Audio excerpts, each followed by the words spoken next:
For the background, we're going to create a rainbow diagonally across our canvas. Start by tapping your paintbrush in two of your shades of red and add your first color in the upper left-hand corner. Use your paintbrush to tap in the color.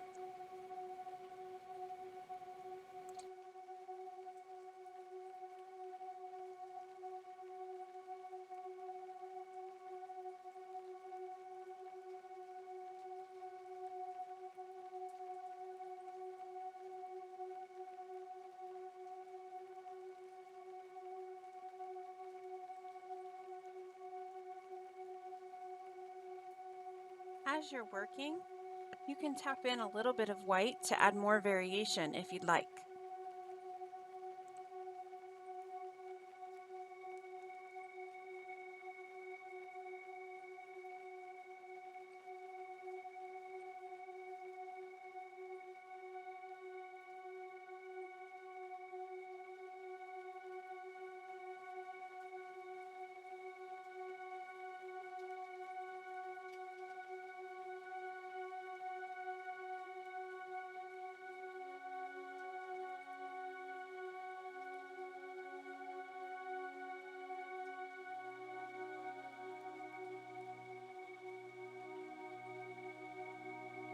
Next, pull out two shades of orange and follow the same process, adding another band directly under the red.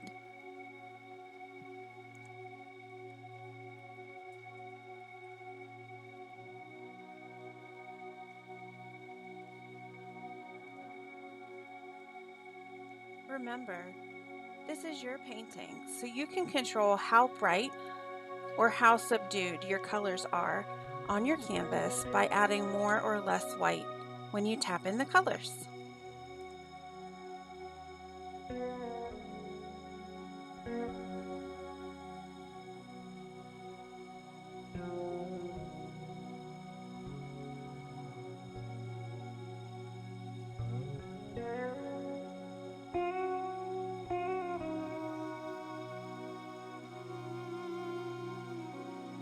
When you're comfortable with the width of your band of orange, begin with yellow. Again, tapping in two colors and tapping in white as needed.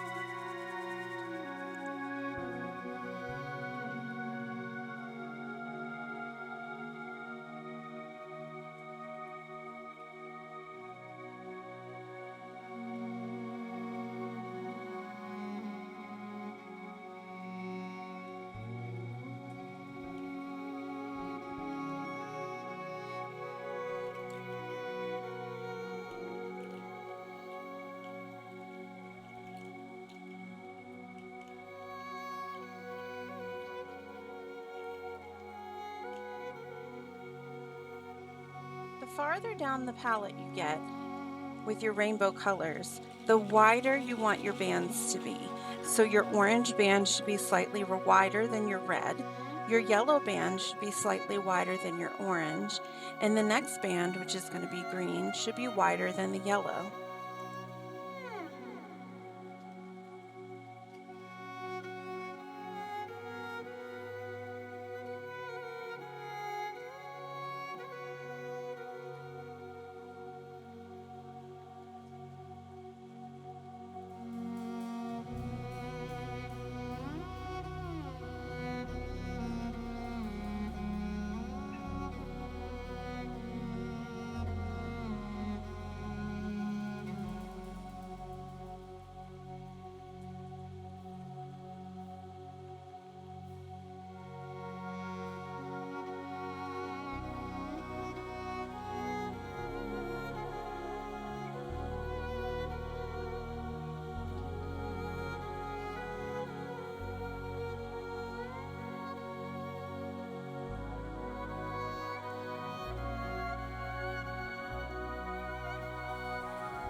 tap in 2 shades of green to create a large band across the middle.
Now, we've got 2 more bands to go, one blue and one purple.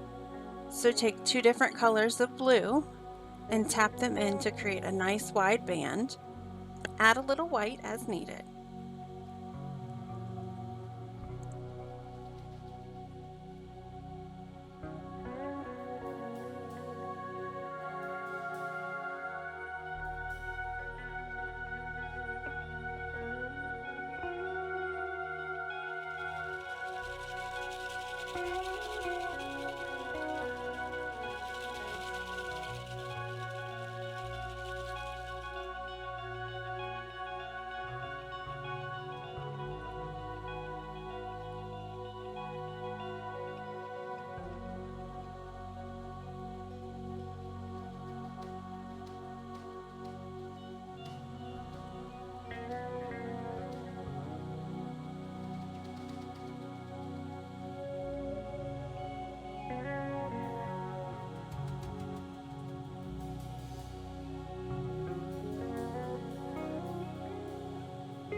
Here you'll see I added an in-between step to mix the green and the blue.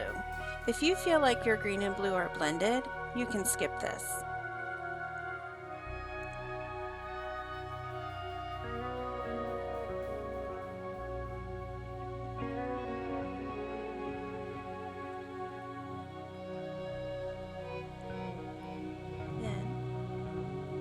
Finally, we fill in the final part of the canvas with 2 shades of purple, tapping the color in like we did with all of the other shades.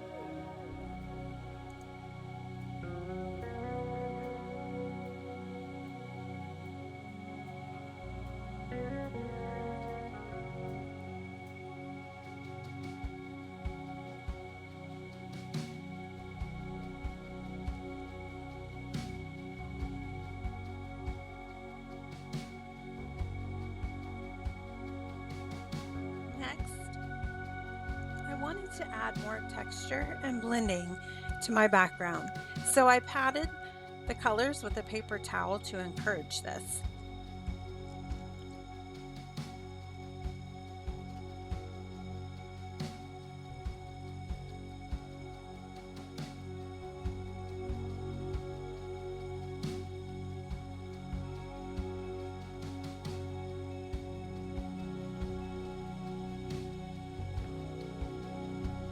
Now this step is very important.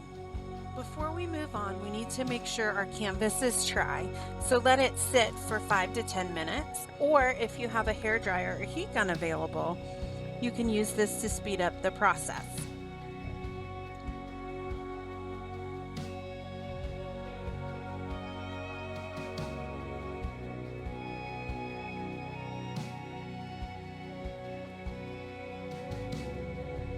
For the next step, you're going to want to grab a brayer and your white gesso.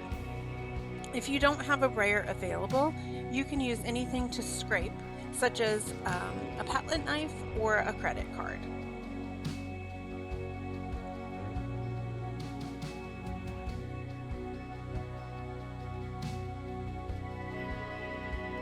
So, for this step, what we want to do is create cloudy white texture over the top of our rainbow background.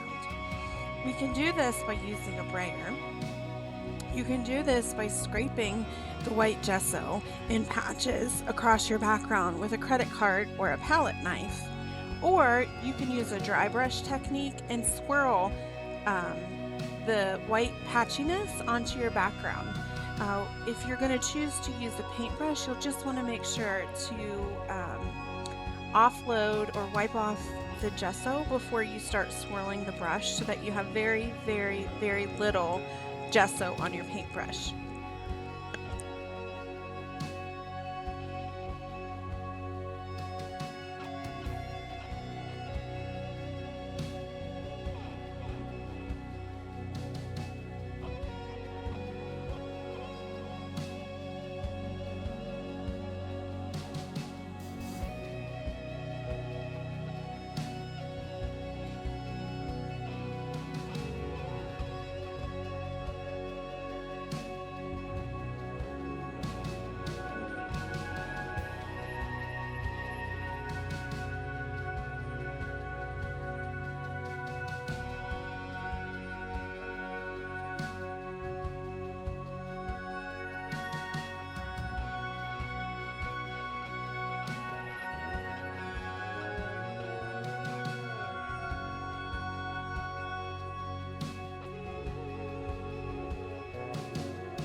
So, just like earlier, it's a good idea to let this layer dry or to dry it with a hairdryer or heat gun.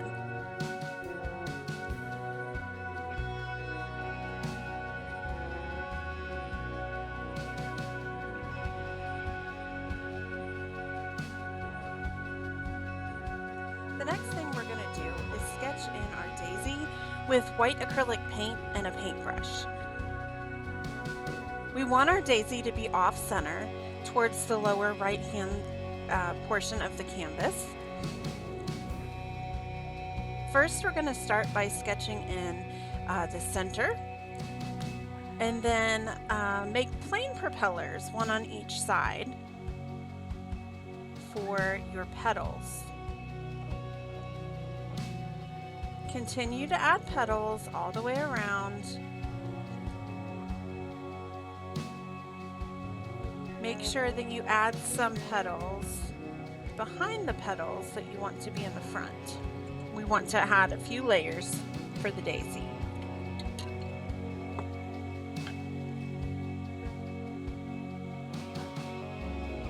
Keep in mind, at this point we're just sketching in the flower petals. We can always adjust or fix the petals as we work.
As we begin the petals, we're going to start with the petals that are in the back of the flower first.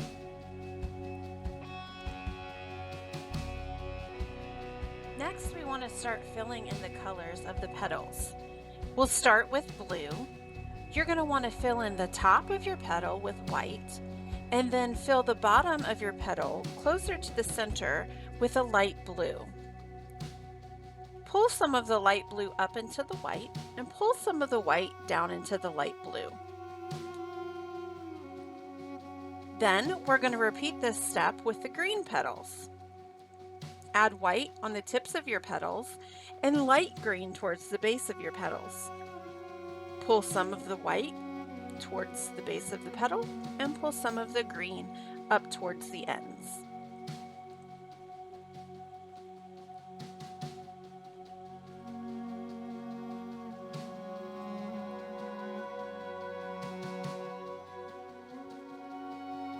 You will want to repeat this step for all of the petals. Make sure you add 1, 2, or 3 purple petals following the same steps, adding a light purple towards the base of the petal and white at the end, pulling each side towards each other.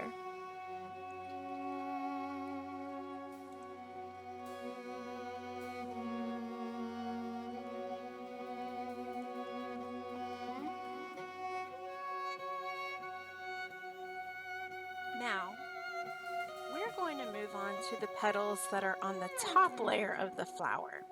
The first thing we're going to do is fill in the petal completely with white. The top petals are going to be lighter and brighter than the base petals on the underside. So fill in your petals completely with white, and then add your lighter color in streaks coming out from the center. So, for example, I started with one of my purple petals. I painted the thing entirely white, and then I added shades of purple radiating from the center of the flower.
Continue this same process through all your petals. Move on to the blue petals, first painting them white, then adding blue highlights coming out from the center. Then move on to your green petals, painting them completely white, and then adding green lines coming out from the center as well.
Now that we've got all of our petals completely filled in, look over your petals and add more lines and streaks as needed, either with white paint or with the color of the petal. What you do as far as the details on your flower is completely up to you. So you can add as many lines and streaks and details as you'd like.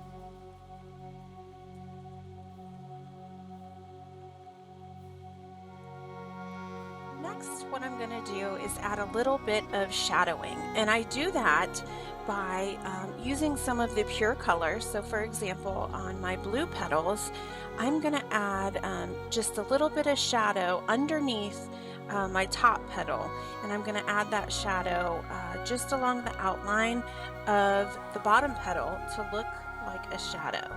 I'm going to repeat this for any of the petals that are underneath the top petal, just adding a little shadow where they overlap.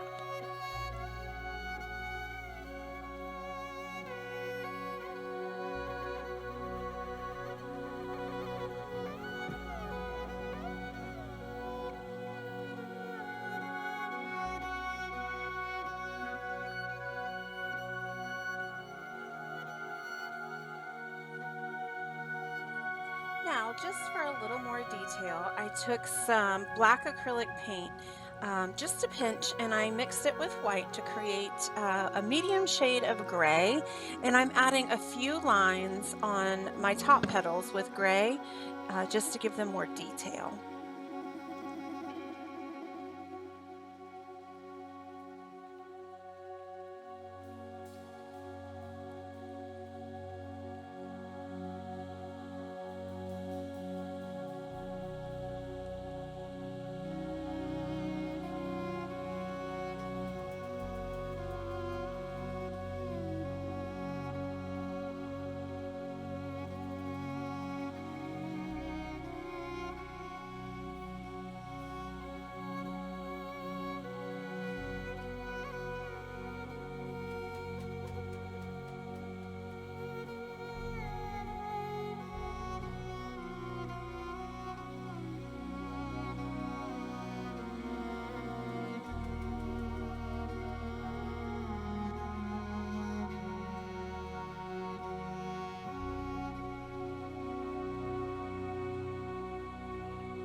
And the final step here is to fill in the center of our flower. So I am going to fill in the center with black, and then I'm going to mix up a shade of brown and add that on top. And you can mix a shade of brown by mixing two colors opposite each other from the color wheel. So, example, you can mix red and green, and that will kind of give you a muddy brown color. But what you want to do is just tap in or add brown over the top, and then just add a little texture, maybe a little highlight in the center of your flower, and then you're finished.